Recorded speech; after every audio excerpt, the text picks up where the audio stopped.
تھے پہلے تولو بعد میں بولو.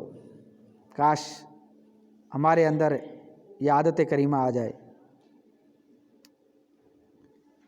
دوسرا یہ کہ امام شافعی بولنے میں فضل و ثواب پر نگاہ رکھتے تھے. اگر بولنے میں بہتری ہوتی تو اب ثواب کی صورت بنتی تو کلام فرماتے، ورنہ خاموش رہا کرتے تھے. کاش ہمیں بھی بولنے سے پہلے تولنے کی عادت نصیب ہو جائے، ورنہ حالت بہت نازک ہے. ہماری زبان جب چلتی ہے تو چلتی چلتی چلتی چلی جاتی ہے. غیبت، چغلی، جھوٹ، الزام تراشی اور نہ جانے کیسے کیسے گناہ عام گفتگو میں ہو رہے ہوتے ہیں اور ہمیں معلوم تک نہیں ہوتا. اللہ پاک ہمیں زبان کی حفاظت کی فکر نصیب فرمائے. ہمارے آقا صلی اللہ علیہ وآلہ وسلم نے فرمایا، جو مجھے دو داڑھوں کے درمیان والی اور دو ٹانگوں کے درمیان والی چیز یعنی زبان اور شرمگاہ کی ضمانت دے، میں اسے جنت کی ضمانت دیتا ہوں.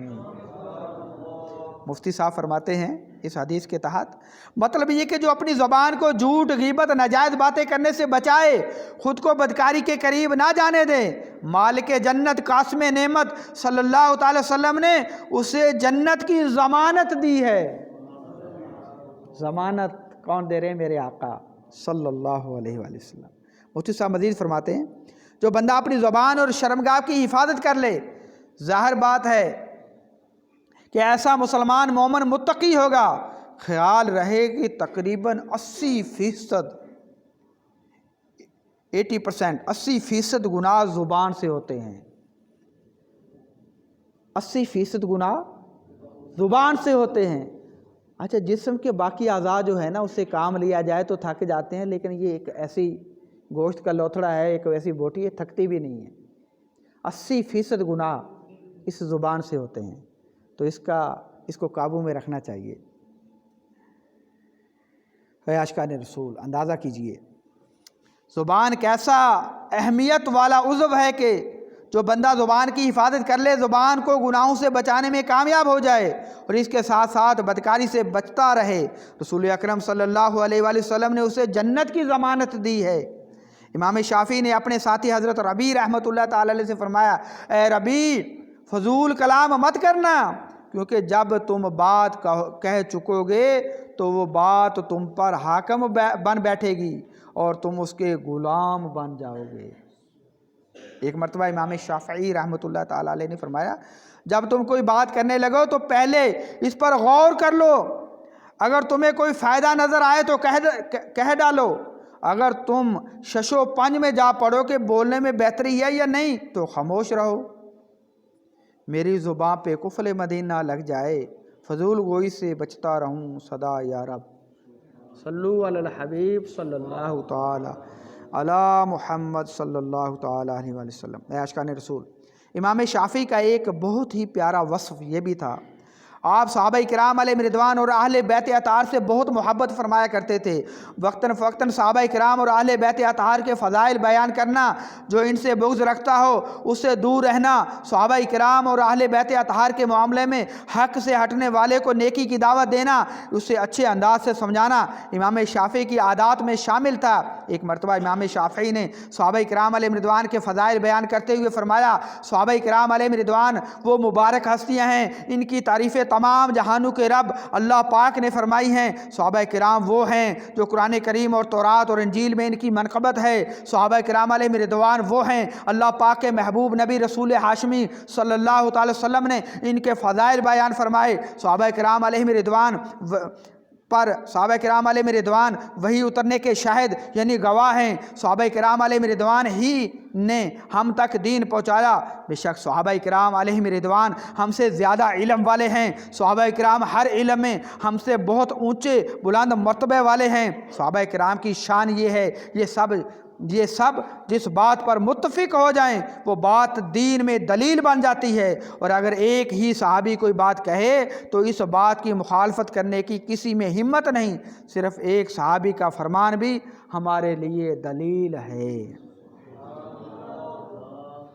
اس طرح اہل بیت سے اظہار محبت کرتے ہوئے امام شافعی رحمۃ اللہ تعالی علیہ فرماتے ہیں، وضاحت سماعت فرمائیں، اے اہل بیت کرام، تمہاری محبت اللہ پاک نے قرآن کریم میں فرض قرار دی ہے. اللہ اللہ، توجہ طلب بات ہے۔ کون فرماتے ہیں؟ امام شافعی رحمۃ اللہ تعالیٰ علیہ فرماتے ہیں اہل بیت کرام تمہاری محبت اللہ پاک نے قرآن کریم میں فرض قرار دی ہے، جو نماز فرض کے احکام اسی طرح فرض قرار دی ہے، تمہیں یہ فخر کافی ہے، جو تم پر درود نہ بھیجے اس کی نماز نہیں۔ خیال رہے امام شافعی کے نزدیک نماز میں درود پاک پڑھنا فرض ہے۔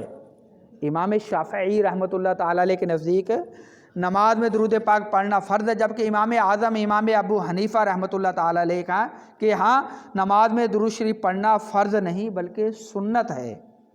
اگر کوئی نماز میں درود شریف نہ پڑھے تو امام شافعی کے نزدیک اس کی نماز ہوگی ہی نہیں، امام شافعی کے نزدیک۔ اور جبکہ امام ابو حنیفہ کے نزدیک نماز تو ہو جائے گی مگر سنت رہ جانے کی وجہ سے نماز میں کمی آ جائے گی۔ حضرت عبداللہ بن محمد رحمۃ اللہ تعالیٰ علیہ فرماتے ہیں میں امام شافعی کے ساتھ بغداد کے کسی علاقے میں تھا، آپ رحمۃ اللہ تعالیٰ علیہ نے ایک نوجوان کو دیکھا، وہ وضو اچھے طریقے سے نہیں کر رہا تھا۔ امام شافعی نے اسے نیکی کی دعوت دیتے ہوئے فرمایا اے نوجوان اپنا وضو ٹھیک کرو، اللہ پاک دنیا و آخرت میں تجھ پر احسان فرمائے گا۔ امام شافعی یہ کہہ کر آگے تشریف لے گئے۔ اس نوجوان نے علم کی بات سنی تو وضو مکمل کر کے امام شافعی کے پیچھے پیچھے حاضر ہو گیا۔ امام شافعی نے اس سے پوچھا کیا کوئی کام ہے؟ نوجوان نے عرض کیا جی ہاں مجھے بھی علم سکھا دیجئے۔ امام شافعی نے فرمایا جان لے جس نے اللہ پاک کی معرفت حاصل کر لی وہ نجات پا گیا، جس نے اپنے دین کے معاملے میں خوف کیا وہ تباہی سے بچ گیا، جس نے دنیا میں زہد اختیار کیا کل روز قیامت جب وہ اللہ پاک کی بارگاہ میں حاضر ہوگا تو اس کی آنکھیں ٹھنڈی ہوں گی۔ امام شافعی نے مزید فرمایا جس شخص میں 3 خوبیاں جمع ہو جائیں اس کا ایمان مکمل ہو جاتا ہے، جو نیکی کا حکم دے خود بھی اس پر عمل کرے، جو برائی سے منع کرے خود بھی اس سے باز رہے، جو حدود الہی کی حفاظت کرے۔ پھر فرمایا دنیا سے بے رغبت اور آخرت کا شوق رکھنے والے ہو جاؤ، اپنے ہر کام میں اللہ پاک سے سچ کا معاملہ کرو، اگر ایسا کرو تو نجات پانے والوں میں سے ہو جاؤ گے۔ سبحان اللہ۔ پیارے پیارے اسلامی بھائی یہ کیسی پیاری سبق آموز نصیحتیں ہیں، یہ ملے گی کہاں؟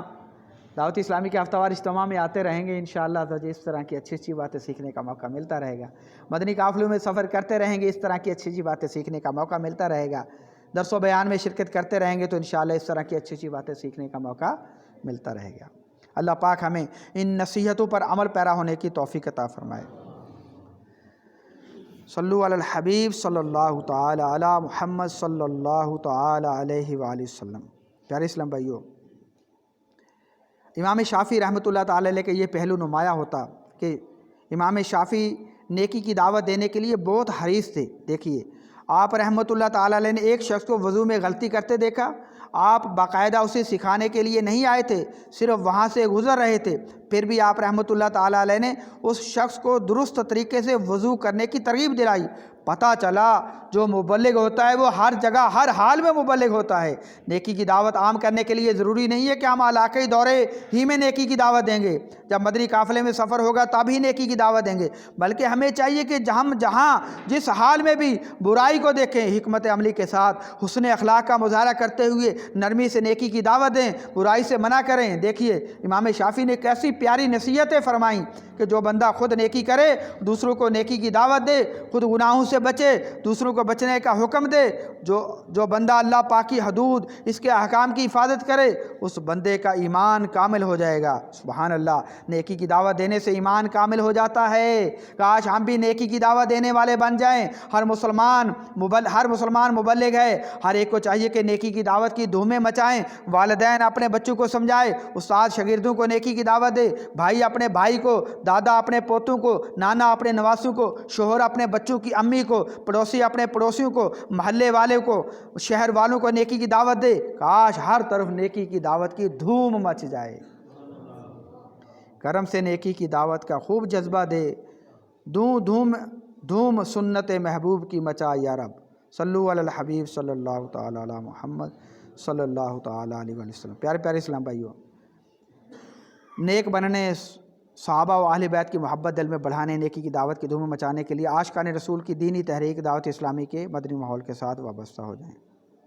الحمدللہ دعوت اسلامی کے 12 دینی کاموں میں ایک دینی کام علاقائی دورہ ہے، جو کہ ہر بدھ والے دن نماز عصر کے بعد کسی مسجد کے اطراف میں جا کر نیکی کی دعوت دی جاتی ہے، مسلمانوں کو گناہوں سے